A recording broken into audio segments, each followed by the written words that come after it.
Hi అండి. అందరికీ నమస్కారం. Welcome to my channel. ఈ వీడియోలో వన్ టైమ్ పెన్షన్‌కు గ్రీన్ సిగ్నల్ 10,000 మంది ఉద్యోగులకు భారీ ఊరట. పూర్తి సమాచారాన్ని వీడియోలో అయితే తెలుసుకుందాము. ఫ్రెండ్స్ డైరెక్ట్‌గా పాయింట్‌కొచ్చినట్లయితే 2004 సెప్టెంబర్ 1 కంటే ముందు నోటిఫికేషన్ వచ్చి, ఆ తర్వాత జాయిన్ అయిన సుమారు 11,000 మందికి ఓపీఎస్ వర్తిస్తుంది. ఇది కేవలం ఒక్కసారి ఇచ్చే అవకాశం మాత్రమే అన్నమాట. One time option. దీన్ని 3 నెలల్లోపు అయితే పూర్తి చేయాలి.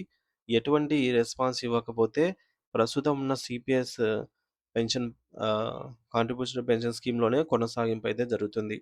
జిఓ దీనికోసం జీఓఎంఎస్ నంబర్ 53ని ప్రభుత్వం చారిత్రాత్మక నిర్ణయం ద్వారా అయితే అధికారికంగా విడుదల చేసింది. ఉద్యోగులు తమ ఆప్షన్‌లను ఆన్‌లైన్ మరియు హార్డ్ కాపీల రూపంలో నిర్ణీత ఫార్మాట్‌లో సమర్పించాల్సి ఉంటుంది. ఓపీఎస్ ఎంచుకున్న వారికి చివరి జీతంలో 50% వరకు పెన్షన్ మరియు డీఏ ప్రయోజనాలు లభిస్తాయి. ఈ నిర్ణయం వెనుక పల్లా శ్రీనివాసరావు గారు, ఎమ్మెల్సీ చిరంజీవి, అలాగే ఉద్యోగ సంఘాల కృషి ఎంతో ఉంది. ఒకసారి ఆప్షన్ అనేది ఎంచుకున్న తర్వాత మళ్ళీ సీపీఎస్‌కి మారనికి, అప్పీల్ చేయడానికి వీలు కుదరదు.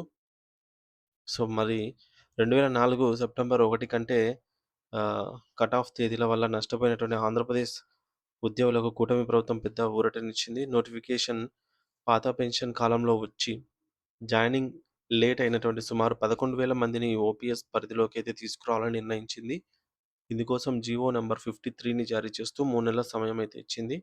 ఉద్యోగులు తమ ఆప్షన్ సవరించుకోవడం ద్వారా భవిష్యత్తులో స్థిరమైన పెన్షన్ పొందే అవకాశం కలిగింది. గత ప్రభుత్వం నిర్లక్ష్యం చేసినటువంటి ఈ యొక్క సమస్యను ప్రస్తుత ప్రభుత్వం పరిష్కరించడం పట్ల ఉద్యోగులు సంతోషం వ్యక్తం చేస్తూ ఉన్నారు.